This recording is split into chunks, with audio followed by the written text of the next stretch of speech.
তারা পরিকল্পনা করে যে একটা সিএনজি ভাড়া নিয়ে তারা অপহরণ করে সিএনজি ড্রাইভারকে হত্যা করবে। দাউদকান্দি থানা মামলা নম্বর 33, তারিখ হলো 25/4/2013 তারিখ। বাদী তার এজাহারে বলতে চাইতেছে, বাদী আক্তার হোসেন হইল একজন সিএনজি চালক এবং তার ভাই ভিকটিম ইকতার হোসেনও একজন সিএনজি চালক। ঘটনার দিন 25/4/2013 তারিখ সন্ধ্যা 7টা হইতে 8 ঘটিকার সময় এই বাদীর ভাই আক্তার হোসেনকে এই আসামি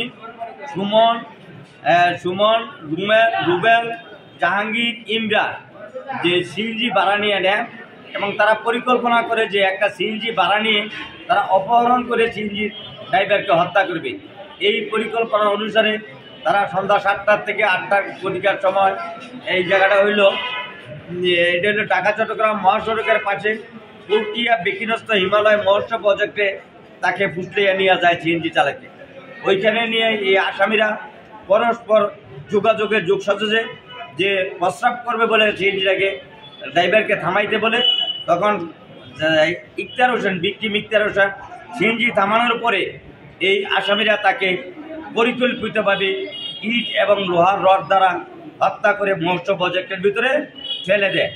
তখন প্রতিমধ্যে লোকজন যাওয়ার পথে দেখে যে একজন লোককে প্রজেক্টের ভিতরে টানা হেঁচড়া করে নিয়ে যাইতেছে। এটা দেখে এলাকার লোকজন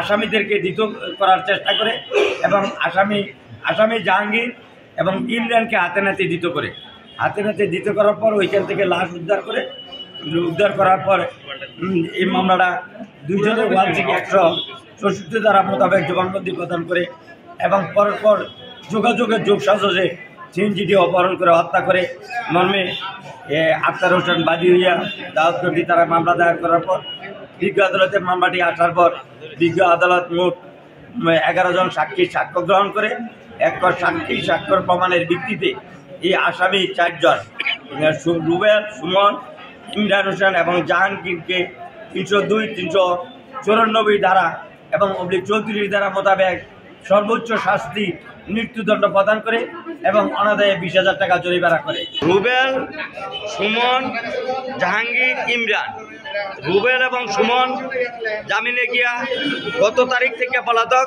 এবং আসামি জাহাঙ্গীর ও ইমরান প্রথম থেকে পলাতক। তো বিজ্ঞ আদালত বিচার বিশ্লেষণ করে সমস্ত আসামিদের বিরুদ্ধে বিজ্ঞ বিচারক জেলা আদালত 3য় আদালত জনাবা রুজিনা খান উক্ত মামলাটি 302 এবং 394/34 দ্বারা এই আসামি রুবেল, সুমন, জাহাঙ্গীর, ইমরানকে সর্বোচ্চ শাস্তি মৃত্যুদণ্ড প্রদান করিয়াছেন এবং তাদের বিরুদ্ধে 20,000 টাকা জরিমানা করিয়াছে এবং আসামিরা পলাতক।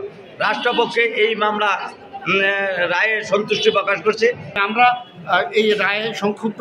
আমি সুমন এবং রুবেলের পক্ষে এই মামলায় সংক্ষুব্ধ। আমি উচ্চ আদালতে গেলে আমি মনে করি ন্যায় বিচার প্রাপ্ত হব এবং এইটা আইনের ব্যত্যয় হয়েছে এবং আইন মতে এই মামলা উচ্চ আদালতে গেলে সুমন এবং রুবেলের বিরুদ্ধে কনভিকশন সাসটেইন করবে না। আমরা এই রায়ে সংক্ষুব্ধ। আমি অ্যাডভোকেট MM হাসান আদনান আসামির পক্ষে ছিলাম।